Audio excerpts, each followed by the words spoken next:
Hello, people. I'm gonna start here with a small reading log. From for what I've read in this 2019, starting with January, and right now we're in the middle of April, more or less. Okay, let's get started. This is one, in fact, that I had started reading last year, which is Red Sparrow. All right, this one is the movie tie-in, as you can see. Right there is Jennifer Lawrence on the cover. This is not a novelization. This is the original novel upon which the movie is based. It's a spy novel, pretty good one, about a Russian spy who is played in the movie by Jennifer Lawrence, and how she becomes a double agent. All right, so some pretty good stuff. And also of note is that the author, who is Jason Matthews, used to be a secret agent himself, for the CIA. So that gives it a bit more realism. And now for a couple of novelizations. The first one is for the movie Alien Covenant, right there, written by, of course, Alan Dean Foster, who might be the king of movie novelizations. This one follows the movie very closely, but it does give you a lot more insight into the thought processes of the characters. So that's what I like about novelizations, when they give you a little bit extra background, right? And I love the movie. This is a pretty good read also. Another novelization here is Solomon Kane, here for the movie based on the character by Robert E. Howard, the creator of Conan the Barbarian. This one is written, in fact, by a noted author, which is Ramsey Campbell, who is a British author, very recognized for his horror novels. All right, and right here, this movie has the story has a lot of horror elements in it, and but what's interesting is that Ramsey Campbell really goes for it as far as emulating the pulp style from which this character comes from. So it has a lot of very colorful prose in here. Probably not the style that Ramsey Campbell uses in his personal novels, but it's a very fitting for this character, Solomon Kane. Now for a couple of long books, and first the absolutely stellar and excellent Lonesome Dove.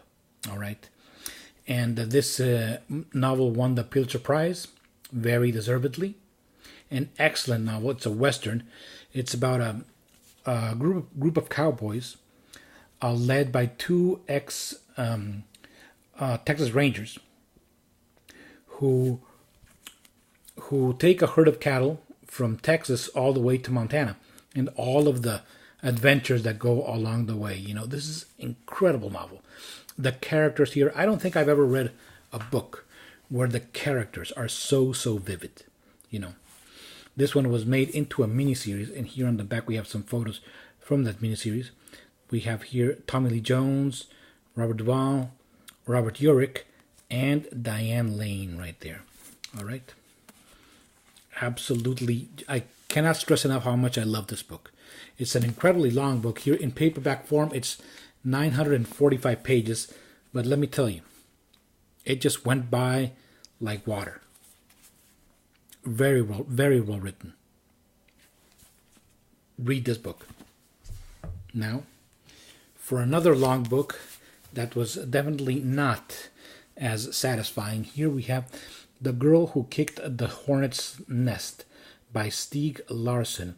This is the third in the Millennium Trilogy, better known as the trilogy about the girl with the dragon tattoo.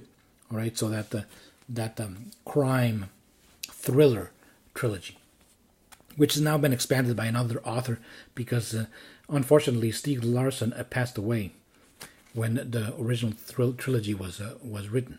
But anyway, this one is not as exciting as the first one, which is the best one. The second one is pretty good, but this one is just like an epilogue to the first two, especially book number 2. So not a lot happens in here, even though, look at this. It's how much? 820 pages. I mean, incredible. And the main character here, who is the girl with the dragon tattoo, in this case it is, what's her name? Lisbeth Salander, excuse me. Lisbeth Salander, she spends most of her time in a hospital bed. So not much happens there. And it's all about all the behind the scenes of of journalism and some political intrigue and government secrets and exposing government secrets. That may sound a bit exciting, but believe me, it's not. Here, quite frankly, it was the good thing is that the prose is very easy to read. This author has, because he was a journalist himself, has a very clean prose. He doesn't do a lot of flourishes there, which is good. All right, but on the other hand, the story was not very exciting. All right, though I did like the first two in the series. And we finish now here with the excellent novel, which is, of course, The Silence of the Lambs by Thomas Harris. I have already read Red Dragon, which is the first in the series with Hannibal Lecter. Now I have read this, which everybody knows is excellent, and I have yet to read Hannibal, and then the prequel, which is Hannibal Rising, which a lot of people don't care for, but I'll see if I can get around to it also. But anyway, the movie follows the book very closely. If you've seen the movie, and probably everybody has already, this is a classic, and but this is a very good read, very well written, with excellent characters. All right, so The Silence of the Lambs. That's all I read here in this 2019, but I hope to read more. All right, thank you very much for watching, and so long.